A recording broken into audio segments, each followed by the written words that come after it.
Hello everyone, welcome to Ticker. I am Priyanka Singh and today we'll be knowing something more about our own body. Okay, so in previous chapters we studied about the cell, its origin and the cell wall, the cell membrane and all the things like that.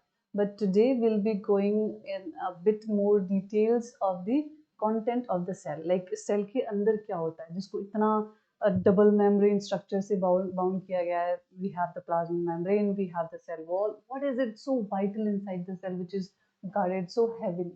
Okay, so we will be studying the contents of the cell today, and the contents are like, see, okay, so if you open up a human body, let's take any body, like any organism को अगर आप open करेंगे, cut open करेंगे, like जैसे for human body को अगर आप cut open करेंगे तो you will find so many organs, like right from the head, like we have the brain, we have lungs, we have heart, we have stomach, liver, pancreas and so many other organs. ऐसे ही if you suppose, hypothetically speaking, if you open up the body of a cell, अगर आप एक cell को open करेंगे तो उसमें भी you will find so many other organs of the cell which help the cell to carry out its own function and eventually the whole body. Okay, so cell के भी अपने organs होते हैं जिनको हम क्या कहते हैं, organelles. तो आज हम लोग क्या करेंगे, organelles के बारे में पढ़ेंगे. Okay, so organelles क्या क्या होते हैं? This is a whole cell, you can see, and we have so many structures lying inside the body of a cell which are called as cell organelles. अब कौन से होते हैं cell organelles? We have cell wall, we have cell membrane, we have mitochondria, we have Golgi body, endoplasmic reticulum, we have ribosome, we have lysosome, centrosome, plastids, vectors, and the nucleus. Okay, so cell wall और cell membrane हम लोगों ने पहले पढ़ लिया है, तो हम we will go to the mitochondria. Okay, so before going to the organelles, I would like to tell you a bit interesting story about the organelles. Okay, so when Robert Hooke discovered the cell in 1665, जैसा हमने last lectures में पढ़ा था, तो उस time पे the technology was not very much develop. बहुत primitive का माइक्रोस्कोप था, उससे उन्होंने देखा था कि अरे कुछ कुछ ऐसा सेल्स जैसा दिख रहा है, बट उसके अंदर क्या है वो उन्हें इतना क्लियरली नहीं दिखा था. फिर धीरे धीरे जैसे जैसे टेक्नोलॉजी इवॉल्व हुई, टेक्नोलॉजी डेवलप हुई, तो जो माइक्रोस्कोप्स थे उनकी पावर और बढ़ी. ठीक है, अब पावर बढ़ी तो फिर उनका जो जो साइंटिस्ट थे उनकी क्यूरियोसिटी बढ़ी कि अच्छा अब now we have better power microscopes, तो we can dig deeper the cell, we can dig deeper into the cell. तो फिर उन्होंने सोचा कि ठीक है, हम लोग अब बाकी सेल जो है उसके अंदर जो भी है उसके बारे में स्टडी करेंगे. तो फिर उन्होंने धीरे धीरे करके सेल के अंदर जो ऑर्गन्स हैं उनके बारे में पढ़ना शुरू किया. ठीक है, तो उन्होंने देखा कि बहुत सारे ऑर्गन्स हैं, उन्होंने नाम दिया उनको सेल ऑर्गेनील्स. फिर उन्होंने धीरे धीरे एक एक करके सेल ऑर्गेनील को पढ़ना शुरू किया. फिर उन्होंने एक बहुत स्ट्रेंज सी चीज ऐसे, they encounter a very strange thing that the mitochondria and the chloroplast, इसमें नहीं है, एंड द क्लोरोप्लास्ट जो कि प्लास्टिड्स में आते हैं, क्लोरोप्लास्ट और mitochondria they have their own DNA, they have their own DNA.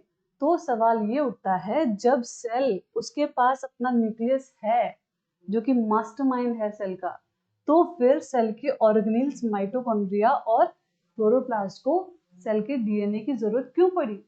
ठीक है, तो ये चीजें जो हैं काफी क्वेश्चंस खड़े करने लगी on the whole concept of cell organelles. अब यहाँ पे बहुत सारी रिसर्च हुई, फिर बहुत सारे थ्योरीज प्रोपाउंड किए गए कि अच्छा ये क्यों होता है, क्या है इसके पीछे रीजन.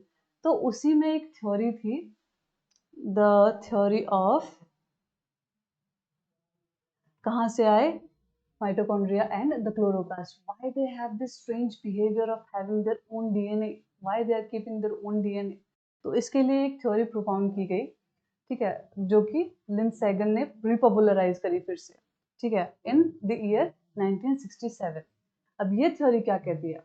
ये थ्योरी कहती है कि the endosymbiotic theory states that some of the organelles in the eukaryotic cells were once the prokaryotic microbes. Okay, fine, ठीक है.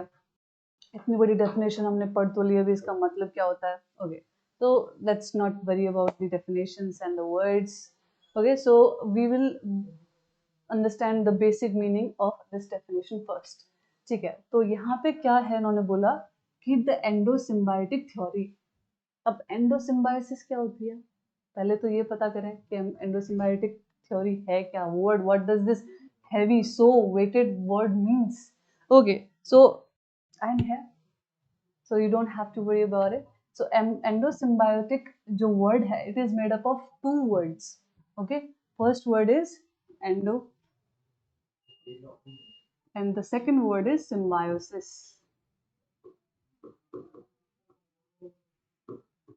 Alright, अब जो सिम्बायोसिस वर्ड है उसका मतलब क्या होता है, एक ऐसा रिलेशनशिप जिसमें दो ऑर्गेनिजम्स एक दूसरे की हेल्प कर रहे हैं इन एक्सचेंज ऑफ समथिंग. मतलब कि एक ऑर्गेनिज्म जिसको मतलब एक ऑर्गेनिज्म और दूसरा ऑर्गेनिज्म है, वो दूसरे ऑर्गेनिज्म को कुछ दे रहा है और दूसरा ऑर्गेनिज्म भी पहले ऑर्गेनिज्म को कुछ दे रहा है. तो दिस इज कॉल्ड एक सौहार्द के साथ रहना, मिलजुल कर रहना. ठीक है, अब ये तो हो गया सिम्बायोसिस. सिम्बायोसिस का मीनिंग. अब एंडो का मतलब क्या होता है. ऑलराइट, तो जो सिम्बायोसिस होती है वो दो तरीके की होती है. एक symbiosis endosymbiosis and other one is exosymbiosis. कि अगर आप एक इंडिविजुअल, एक ऑर्गेनिज्म बाहर से, हाँ ऊपर ऊपर से, कि दो इंडिविजुअल्स हैं वो एक दूसरे में, एक दूसरे के साथ में कोई चीज़ों का आदान प्रदान कर रहे हैं, एक दूसरे की हेल्प कर रहे हैं, तो that is called the exosymbiosis. The two individual maintain their individuality. ठीक है, वो वहां पे खड़े हैं, मैं यहाँ पे खड़ी हूँ, और what we can have is what we can have is what we can have is a good harmonious relationship जहाँ पर we can exchange our own materials or we can help each other. And जो दूसरा symbiosis है जिसको हम लोग कहते हैं एंडोसिम्बायोसिस, दैट मीन्स कि हमने, एक्सोसिम्बायोसिस तो बाहर बाहर हो रहा था, मतलब they the both individuals they were maintain their individuality. But endosymbiosis में क्या होता है, एक ऑर्गेनिज्म के अंदर दूसरा ऑर्गेनिज्म जाता है, एंड एंडो मतलब अंदर, इट इज इनसाइड. तो एक organism is living inside the other organism and they are helping from within. ठीक है, वही रिलेशनशिप है कि the one organism is giving something, the other organism is taking and also giving something to the दूसरा organism. तो यहाँ पर symbiotic relationship है, but it is inside the body. यहाँ पे हमने समझा क्या एंडोसिम्बायोसिस का मतलब. एंडोसिम्बायोसिस एक ऐसा रिलेशनशिप होता है जिसमें एक ऑर्गेनिज्म दूसरे ऑर्गेनिज्म के अंदर रहता है और उसकी हेल्प करता है, और दूसरा ऑर्गेनिज्म भी इन सम वे और अदर पहले ऑर्गेनिज्म की हेल्प करता है. ठीक है, they both are living in a give and take relationship. Okay, तो यहाँ पर हमने देखा एंडोसिम्बायोटिक थ्योरी का मतलब. अब यहाँ पे क्या हुआ, कैसे ये थ्योरी का क्या रिलेशन है with our study, with our organelles, what is the example of it. तो यहाँ पर आता है कि mitochondria and the chloroplast, they in the eukaryotic cells were once aerobic bacterias, prokaryotes. Okay, तो ये यहाँ पे कह रहे हैं कि जो माइटोकॉन्ड्रिया और chloroplast, they are showing the strange behavior of having the DNA is because कि वो पहले एक individual organisms थे. They were the prokaryotes and now they are living inside the cell of the eukaryotes. अब prokaryotes और eukaryotes का हम लोगों ने मतलब पहले बहुत अच्छे से समझा था कि prokaryotes क्या होते हैं, eukaryotes क्या होते हैं. ठीक है, prokaryotes क्या होते हैं, pro मतलब which is primitive.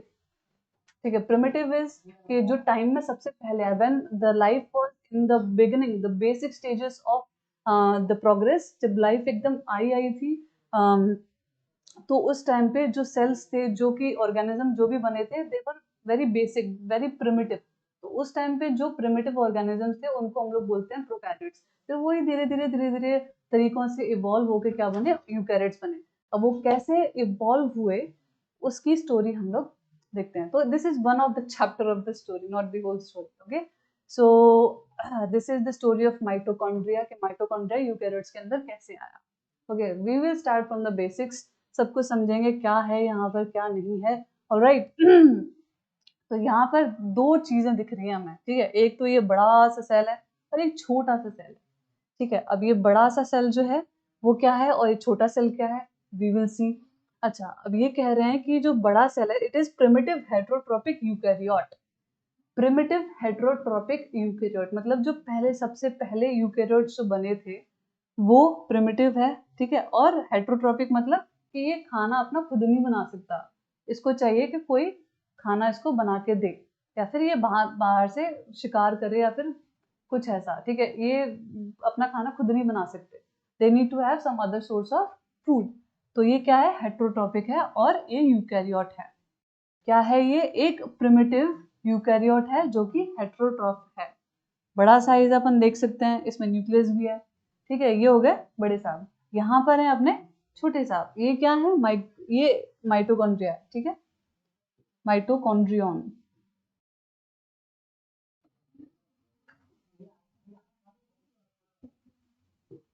All right, this is a mitochondrion. Oh,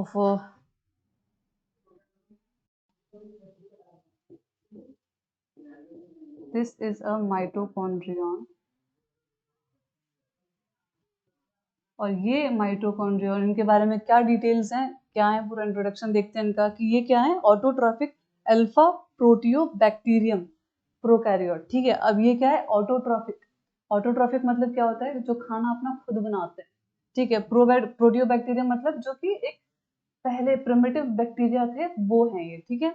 और ये क्या, प्रोकैरियोट है, मतलब basically this is a prokaryotic form of the mitochondria. This is a prokaryotic form of mitochondria, small in size, छोटा सा DNA है, छोटी सी जिंदगी है, अपना जीते हैं, खाते हैं और रहते हैं जब तक जिंदगी चल रही है तब तक, नहीं तो इनको छोटे से हैं तो इनका कोई शिकार कर लेता है तो वहीं पे इनकी जिंदगी समाप्त हो जाती है। तो इसीलिए कोई भी जंगल का रूल है, इसमें जो छोटे ऑर्गेनिजम्स होते हैं उनका शिकार होता है, उनको डर डर के रहना पड़ता है, उन्हें अपनी खुद की प्रोटेक्शन चाहिए, उनको खुद की सिक्योरिटी खुद ही करनी पड़ती है। तो ये जो है छोटे से हैं, अपनी लाइफ को जैसे तैसे संभाल रहे हैं पर अपना खाना खुद ही बनाते हैं, इज इंडिपेंडेंट। अब एक बार ये जो यूकैरियोटिक सेल बड़े साहब ऐसे घूम रहे थे कहीं पे, शिकार कर रहे थे, तो उनको मिला माइटोकॉन्ड्रिया, ठीक है। उनको ये मिले और फिर माइटोकॉन्ड्रिया डर गया कि ओ अब तो मेरा शिकार हो जाएगा, अब मैं क्या करूं। तो फिर जो जो यूकैरियोटिक बड़े सेल थे, फिर उन्होंने इन पे हमला करने की कोशिश करी, पर इन्होंने लगाया दिमाग कि अच्छा ठीक है सुनो तो, I have something for you. तो फिर अच्छा, फिर यूकैरियोट रुक गया कि अच्छा व्हाट इज इट।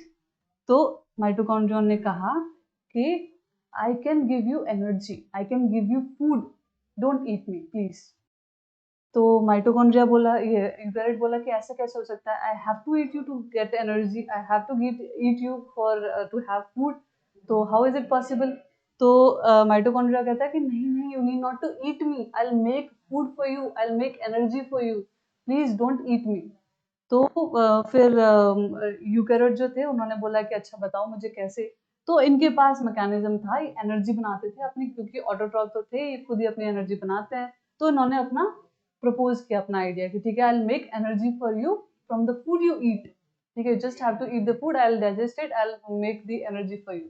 ओके, तो फिर जो यूकैरियोटिक बड़े सेल जो था उनको अच्छा लगा आइडिया कि अच्छा ठीक है, फिर तो ये तो सही है, मुझे बाहर से ज़्यादा एनर्जी की ज़रूरत ही नहीं पड़ेगी, मुझे एनर्जी कंज्यूम करने की ज़रूरत नहीं पड़ेगी, सिंपल मॉलिक्यूल कंज्यूम करने की ज़रूरत नहीं पड़ेगी, आई can have the complex molecules and I can make my own energy, that is also a very good thing. तो फिर उन्होंने कहा कि ठीक है, मैं तुम्हें अपने पास रख लेता हूँ, बट तुम कहीं भाग गए तो I will keep you inside my body. अब अगर माइटोकॉन्ड्रिया को जो यूकैरियोटिक सेल है ये अपने अंदर ले लेते, तो क्या होता कि अंदर तो डाइजेस्टिव एंजाइम्स पहले से ही प्रेजेंट है, उनको क्या पता चलता है कि ये डील पहले से बाहर करके आए हैं और इनको नहीं खाना है, वो अंदर जाते और डाइजेस्ट हो जाते। तो फिर अब बड़े साहब ने दिमाग लगाया, बोला ठीक है, तुम, I will ingest you but I won't digest you. तो I will ingest you but I won't digest you. अब ऐसा कैसे होगा कि मैं डाइजेस्ट नहीं करूंगा, कैसे, क्योंकि जब मैं तुम्हें अंदर लूंगा तो फिर I will give you a covering of my own membrane, of my own plasma membrane, ठीक है। तो जैसे वो अंदर जाने लगा ये माइटोकॉन्ड्रिया का सेल, तो वैसे ही उनकी आउटर लेयर जो है वो एकदम पिंच ऑफ हो गई, पिंच इन हो गई, और फिर उसने कवर कर लिया माइटोकॉन्ड्रिया को। And when it went in, तो फिर उस पर माइटोकॉन्ड्रिया पे प्लाज्मा मेम्ब्रेन जो कि सेल की ही थी, उसने एक कवरिंग दे दी, उसने एक प्रोटेक्टिव कवरिंग दे दी माइटोकॉन्ड्रिया के ऊपर, ताकि जो अंदर के डाइजेस्टिव एंजाइम्स हैं या फिर जो डिग्रेडिंग एंजाइम्स हैं उनका असर ना हो, वो जो माइटोकॉन्ड्रिया है वो सेफ रहे अंदर अपने डाइजेस्टिव एंजाइम से, और बाहर से तो सेफ है क्योंकि because it is inside the jumbo king. Okay, तो अब यहाँ पे क्या हुआ कि जो माइटोकॉन्ड्रिया उसको सेफ्टी मिल गई, उसको सिक्योरिटी मिल गई कि हाँ भाई ये बड़े साहब को तो कोई खाएगा नहीं, और मैं तो कम से कम मैं तो अब तो सेफ ही हूँ, मुझे बस खाना बना के तो देना है इनको, ठीक है, आई विल डू इट। और फिर जो यूकैरियोटिक बड़े सेल है उसको भी मिल गया, हाँ ठीक है भाई मुझे खाना बना के दे देगा ये, मुझे खाना जो एनर्जी बना के दे देगा ये, तो मुझे और क्या चाहिए, मुझे ज़्यादा सिंपल मॉलिक्यूल्स के पीछे नहीं पड़ना पड़ेगा, I can have the complex molecules also. तो फिर उसके बाद में they started a very symbiotic relationship, और फिर they have carried it out through now to the time till now, कि हाँ अभी तक उनकी चल रही है। तो फिर ठीक है, माइटोकॉन्ड्रिया रह लो तुम यूकैरियोटिक सेल में, तो अभी तक वो रह ही रहे हैं, we are the eukaryotes and we still have the mitochondria. तो this is how a eukaryotic cell evolved through the time, ठीक है। अब ये हो गया माइटोकॉन्ड्रिया की स्टोरी। अब इसके बाद में क्लोरोप्लास्ट की स्टोरी क्या है, वो भी कुछ कुछ ऐसी ही है। Okay, so we will see it. Okay, so this is a eukaryotic cell, एक बड़ा सा यूकैरियोटिक सेल है। अब यहाँ पे वही हुआ, एक साइनोबैक्टीरिया ऐसे घूम रहा था, ठीक है। साइनोबैक्टीरिया मतलब ग्रीन बैक्टीरिया, जिसमें अपने क्लोरोफिल वगैरह होती है। साइनोबैक्टीरिया मतलब green bacteria, cyano word means green, cyano word means green, तो ग्रीन बैक्टीरिया है और ये अपना खाना खुद ही बनाते हैं, दे आर ऑटोट्रॉफिक ऑर्गेनिजम्स। तो फिर उन्होंने, वो भी ऐसे घूम रहा था, एक दिन उसके पास भी एक सेल आया, और बड़ा सा यूकैरियोटिक सेल आया, उसने बोला कि मैं तुम्हें खाऊंगा। पर वो यूकैरियोटिक सेल, प्रोकैरियोटिक सेल जो कि साइनोबैक्टीरिया था, उसने बोला प्लीज मुझे मत खाओ, मैं तुम्हें खाना बना के दूंगा, दिस एंड दैट ये वो। तो फिर यूकैरियोटिक सेल ने बोला कि हाँ ठीक है चल, मैं तुम्हें, I will take you inside, ठीक है। तो माइटोकॉन्ड्रिया तो पहले से था ही, फिर उन्होंने साइनोबैक्टीरिया दैट इज एक क्लोरोप्लास्ट को भी अंदर ले लिया, so that chloroplast can make food directly from the sunlight for the cell, ठीक है। तो इसको शिकार करने की बिल्कुल भी जरूरत पड़ेगी ही नहीं। तो यहाँ पे क्या हुआ कि इसने पूरा जो सेल है, पूरा जो साइनोबैक्टीरिया उसको अंदर ले लिया। सिमिलरली जैसे कि उसने यहाँ पे अपनी माइटोकॉन्ड्रिया को अपनी मेम्ब्रेन दी थी, यहाँ पे उसने क्लोरोप्लास्ट को भी अपनी मेम्ब्रेन दे दी, ताकि वो अंदर सेफ रहे, it won't get digested by the enzymes, the digestive enzymes of the cell. Okay, तो वो यहाँ पे उसकी कवरिंग दे दी उसने। अब फिर वो क्लोरोप्लास्ट रहने लग गया यूकैरियोटिक सेल के अंदर, and he started making food for the cell and everything like that, ठीक है। तो यहाँ पे इसी वजह से क्या होता है कि जो ऑर्गेन्यूल्स हैं, जो माइटोकॉन्ड्रिया है और जो क्लोरोप्लास्ट है, इनकी डबल मेम्ब्रेन होते हैं। Why? Because they themselves have their own membrane, but फिर एक सेल की भी मेम्ब्रेन जो है, जो पिंच इन होकर आई थी इनके साथ में, वो भी इनके पास रहती है। That is why they are the double membrane structures, and that is why they have their own DNA, because before being a part of the eukaryotic cell, they were individual organisms. वो भले ही evolve हो गए, but still they have their own DNA, still they sustain their own DNA, जो कि बहुत ज्यादा primitive और raw form में रह गया, but still they have it. Okay, the circular form में रहता है, ठीक है। इसमें क्लोरोप्लास्ट में और माइटोकॉन्ड्रिया में they both have circular DNA. Alright, तो यहाँ पे भी double membrane chloroplast, it started living inside the cell, and this is how they lived ever they lived happily ever after. Okay, so now we have this endosymbiotic theory, जो कि क्या कहती है कि सेल में, जो हमारे यूकैरियोटिक सेल हैं, उसमें क्लोरोप्लास्ट और माइटोकॉन्ड्रिया थे, जो कि पहले प्रोकैरियोटिक ऑर्गेनिजम्स थे, वो बाहर से लिए गए हैं, बाहर से आए हैं, और they had their some certain needs, so now they live as a symbiotic relationship inside our own eukaryotic organism, ठीक है, समझ आया। फिर इसके बाद में we will go ahead with the mitochondria. Okay, so mitochondria, the power house of the cell, ठीक है। हमने शुरू से पढ़ा हुआ है कि power house of the cell होता है माइटोकॉन्ड्रिया, ठीक है। और power house of the cell क्यों कहा जाता है उसे, we will see today. Okay, so यहाँ पे क्या बोला गया है कि माइटोकॉन्ड्रिया जो है, it is basically discovered by the Altman. कभी कभी साफ साफ ये खुलेआम ये सवाल पूछ दिया जाता है कि हु डिस्कवर्ड द माइटोकॉन्ड्रिया, तो you need to have it on your tips कि कौन डिस्कवर किया था, ऑल्टमैन, ठीक है, in the year 1886। Alright, these are the cylindrical rod shaped or spherical structures found in the cytoplasm. It is surrounded by the double layered membrane, जो कि हम लोगों ने देखा था. Why it is there? Because it has its own membrane plus the membrane of the cell, eukaryotic cell. All right. तो इसीलिए ये क्या होता है, डबल मेम्ब्रेन होते हैं. Inner membrane has many folds called cristae. अब क्रिस्टे क्या होते हैं, we will see it in details.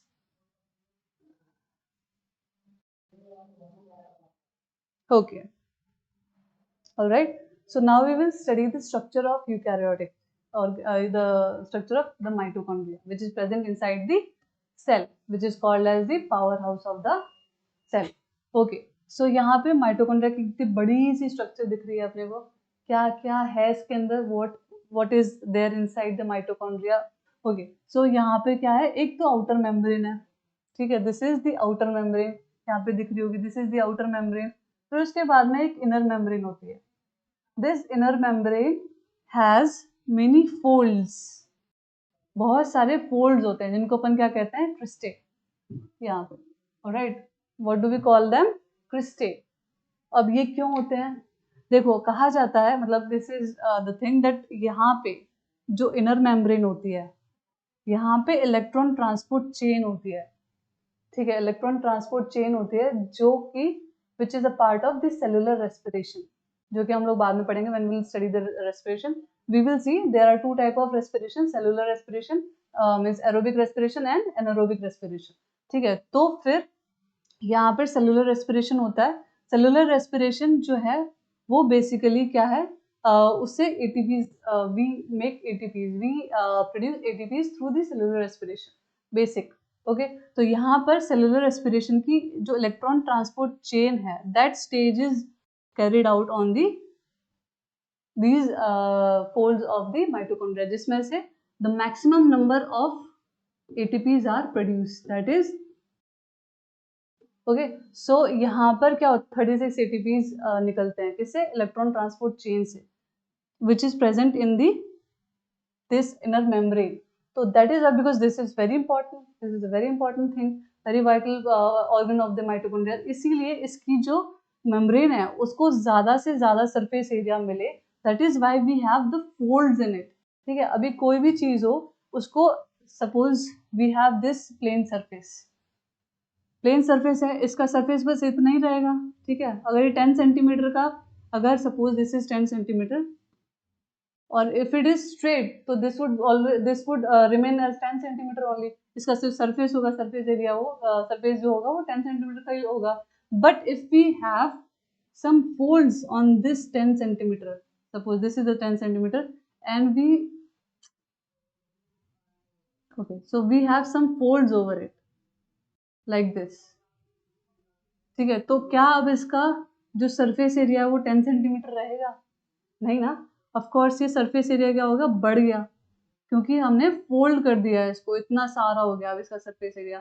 अब जो चीज यहाँ हो रही थी, यहाँ पे हो रही थी, अब वो यहाँ भी हो सकती है, यहाँ भी हो सकती है, यहाँ भी हो सकती है, यहाँ भी हो सकती है, यहाँ भी हो सकती है. ये इतना सारा सरफेस एरिया मिल गया उसको, कहीं भी हो सकती है. तो यहाँ पे क्या हो गया, सरफेस एरिया ज्यादा मिलने की वजह से we have longer length for the electron transport chain, जो कि क्या बनाती है, हमारे एटीपीज बनाती है, which plays a very vital role in producing ATPs. So this is why we have folds inside the inner membrane of the mitochondria, because to provide extra space or to provide extra surface area for the electron transport chain and to produce, which will produce ATPs further. Okay, so यहाँ पे we saw why we have folds inside the inner membrane. और फिर उसके बाद में what is inside the inner membrane is the matrix. ये matrix होती है. मैट्रिक्स में क्या होता है, सिंपल अपनी क्रेब्स साइकिल होती है. एंड मैट्रिक्स में हम लोग के वैसे जो साइटोसोल का बाहर जो सेल, जो माइटोकॉन्ड्रिया के बाहर जो कंटेंट होता है प्रोटोप्लास्ट का, वही कंटेंट अंदर होता है. ठीक है, तो the cytosol of the cell plus the matrix, the content is same. ठीक है, तो जो basic composition, chemical composition of the matrix and the cytoplasm is basically same. बस डिफरेंस ये होता है कि जो मैट्रिक्स होती है उसमें we have Krebs cycle following. अब Krebs साइकिल क्या होती है? Alright, we will see. ठीक है, ये सेलुलर रेस्पिरेशन है। We will see the step wise cellular respiration, what happens and where it happens. Okay, तो यहाँ पे हमने देखा कि जो ग्लाइकोलिसिस है, हमें एनर्जी कहाँ से मिलती है? ग्लूकोज से मिलती है, सबको पता है। ग्लूकोज से हमें एनर्जी मिलती है। कभी कभी हम लोग सूखा ग्लूकोज भी खा लेते हैं। अगर किसी का एकदम भागते भागते एकदम सांस फूल रही है, चक्कर आ रहे हैं, तो बोलते हैं जल्दी जल्दी इसको ग्लूकोज पिलाओ, ताकि उसको इंस्टेंट एनर्जी मिलेगी। हम लोग खाना खाते हैं, खाना हमें तोड़ना पड़ता है, डाइजेस्ट करना पड़ता है, फिर उससे ग्लूकोज निकलता है। पर अगर हम लोग ग्लूकोज को ऐसे ही कंज्यूम करें, तो इट विल डायरेक्टली, मतलब the energy production will be fast, because we are providing the very basic molecule which is needed for the ATP. Glucose को कोई डाइजेस्ट करने की जरूरत नहीं पड़ेगी। तो यहाँ पे क्या हो रहा है? ग्लूकोज है,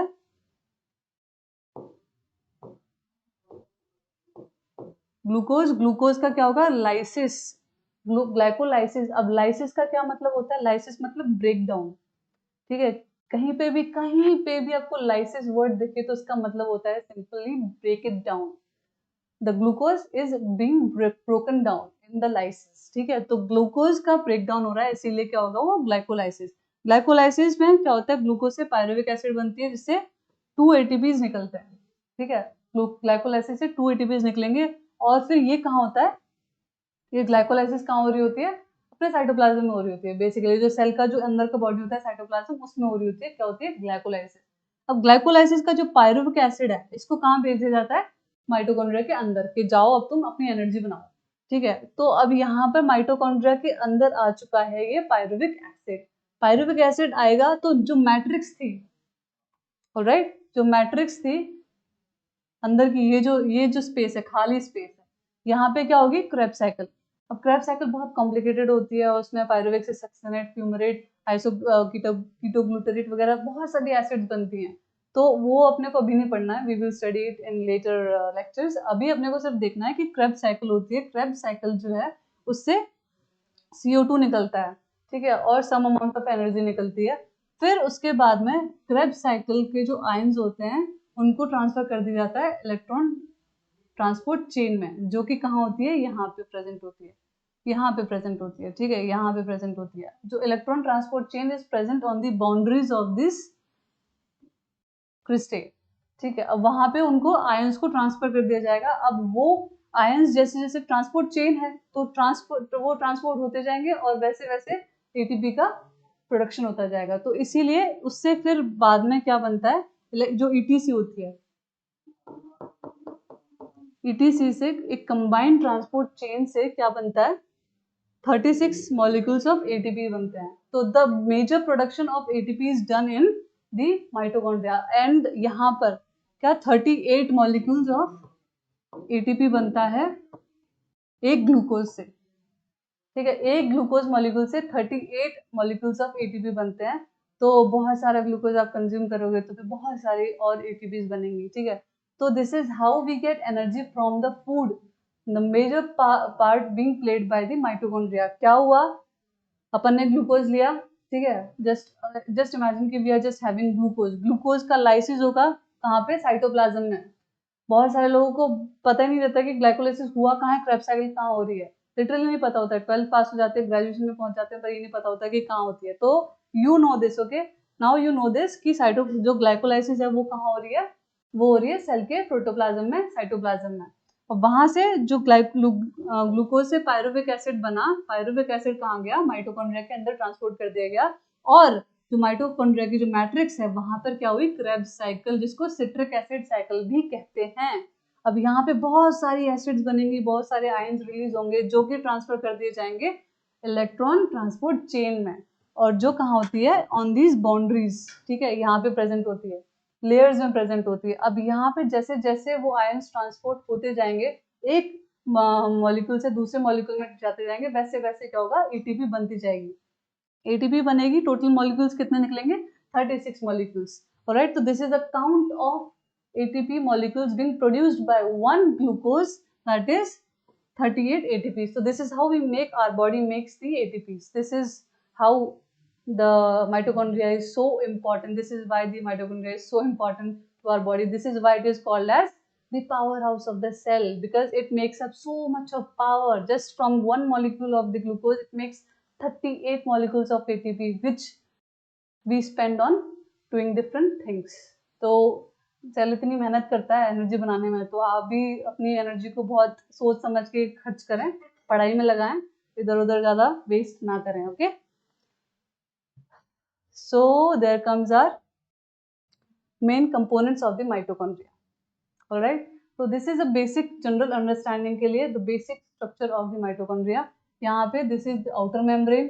ठीक है, अब आउटर मेम्ब्रेन जो होती है, it is permeable to certain ions and small molecules. क्योंकि हमने क्या देखा यहाँ से, जो ग्लूकोज है, ग्लूकोज की पायरुविक एसिड है, पायरुविक एसिड को जाना है, ग्लूकोज ग्लाइकोलाइसिस से पायरुविक एसिड बनी, इसको जाना है क्रेब्स साइकिल के लिए इनसाइड द माइटोकॉन्ड्रिया. तो इसीलिए जो माइटोकॉन्ड्रिया की मेम्ब्रेन होगी, जो आउटर मेम्ब्रेन होगी, आउटर मेम्ब्रेन क्या होगी वो, it should be permeable to pyruvic acid और some small molecule so that they can carry their functions out. कुछ तो लेना देना करना रहेगा ना, सेल के साथ में आप अचानक से बंद करके तो नहीं रह सकते. तो इसीलिए जो माइटोकॉन्ड्रिया की जो आउटर मेम्ब्रेन है, it is permeable to some ions and some molecules. और फिर उसके बाद में आती है आपकी इनर मेम्ब्रेन. इनर मेम्ब्रेन जो होती है क्या करती है, रेस्पिरेटरी चेन प्रोटीन्स प्रेजेंट होते हैं उसमें. अभी हमने देखा बहुत सारे, there is a cascade of proteins which is present in the membrane. यहाँ पे ऐसे एम्बेडेड होते हैं, ऐसे ऐसे एम्बेडेड होते हैं, and they carry out the process of electron transport chain. मतलब it is an electron transport chain and it carries out the function of the cellular respiration very well. Alright, फिर उसके बाद में क्या होता है, folded into multiple cristae allowing the large surface area. जैसे कि हम लोगों ने देखा था अभी कि it is folded, it has fold. ऐसे सीधा ऐसा नहीं होता है माइटोकॉन्ड्रिया, ऐसा नहीं होता है. It has so many folds inside. Okay, fine. It has so many folds inside. Alright, तो ये फोल्ड्स क्या करते हैं, सरफेस एरिया बढ़ाते हैं. जैसे इसमें दिख रहा है आपको, सरफेस एरिया बढ़ाएंगे ताकि ज्यादा जगह मिले इलेक्ट्रॉन ट्रांसपोर्ट चेन के लिए. ठीक है, जो प्रोटीन्स उसमें एम्बेडेड हैं मेम्ब्रेन में, उनको ज्यादा जगह मिले. ऑलराइट, फिर उसके बाद में आता है अपना इंटर मेम्ब्रेनस स्पेस. ये स्पेस है, खाली स्पेस है. It is just composition, its composition is similar to the cytosol. अंदर का और यहाँ का सबका जो कंपोजिशन है वो सेम रहता है. Just some gradients is there so to transfer the material. ठीक है, अब अंदर से सामान बाहर आ सके, बाहर से अंदर जा सके, तो इसके लिए क्या होता है, थोड़ा सा कंपोजिशन का डिफरेंस होता है, अमाउंट का डिफरेंस होता है. बाकी the composition of the cytosol and this intermembrane space and the inside matrix is almost the same. Alright, फिर उसके बाद में आता है आपका innermost space, that is called the matrix. Matrix में क्या होती है आपकी क्रेब्स साइकिल, जैसे हम लोगों ने देखा था यहाँ पे क्रेब्स साइकिल होती है. Alright, this was all about our mitochondria. Now the functions of mitochondria. पता चल ही गया होगा अब तक, तो आपको इतनी देर से पढ़ रहे हो यहाँ पे इतना कॉन्सेंट्रेट हो गए. तो फिर now you know कि what does the mitochondria do? It produces energy, the most important part of the cellular functioning. Alright, तो इतनी सी चीज है, but still it makes such a big job for the whole body. अगर mitochondria नहीं होगा तो you won't be able to consume, you won't be able to do anything. You will be just lying around like nothing. Okay, so mitochondria is so important, that much important for the body, that it makes the energy, it makes us move, it makes us speak, it makes us see the things around us. It is so important. The small vital thing, it is just a small thing, but it is much vital. It is so much important for our whole body. Okay, so then comes our functions. The mitochondria is the respiratory site of the cellular respiration. It is the site of the cellular respiration. यहाँ पे cellular respiration होता है. Cellular respiration मतलब जो cell जो respiration करता है. Respiration is of like two, three types: aerobic, anaerobic और cellular respiration. Aerobic जो होता है वो ऑक्सीजन के साथ में ऑक्सीजन का आदान प्रदान होता है. Anaerobic without oxygen. Cellular is this basic, जो सेल में होता है, जो अंदर खिचड़ी पकड़ी होती है, जिसके लिए ऑक्सीजन लगता है, वो ये काम है बेसिक. तो this is the cellular respiration which is the most important thing for the survival and which is done in the mitochondria. Alright, so mitochondria synthesizes energy, rich compounds ATP. It is also known as the powerhouse of the cell. Power house of the cell क्यों कहा जाता है? Now you know, because it synthesises the ATP. ATP क्या है? हाँ, ATP क्या है? ATP is the energy currency. जैसे हम लोग कोई सामान लेना है तो उसके लिए हम लोग क्या खर्चा करते हैं? पैसे। तो वैसे ही अगर बॉडी को कोई काम करना है तो उसके लिए बॉडी एनर्जी खर्चा करती है। एंड एनर्जी का यूनिट क्या है? एनर्जी का यूनिट है ATP, that is adenosine triphosphate. Adenosine triphosphate is the energy currency, कि जब आप एटीपी खर्च करोगे तभी आपका कोई काम हो पाएगा। इसीलिए आप खाना खाते हो, ताकि आपको एनर्जी मिले, और इसीलिए आप तभी आप जो एनर्जी है उसको खर्च कर पाते हो कोई काम करने के लिए। ठीक है, तो हम लोग अगर कोई काम कर रहे हैं because we have energy, and why we have energy? Because we are eating food. So this is a very long process inside the cell. All right. So just don't take your body for granted because it's doing so much for you without your knowledge. All right. So yeah, that's all for today. And if you have any doubt regarding the chapter, regarding the video, just comment down below and keep studying, keep watching us. Happy preparation. Okay. Thank you.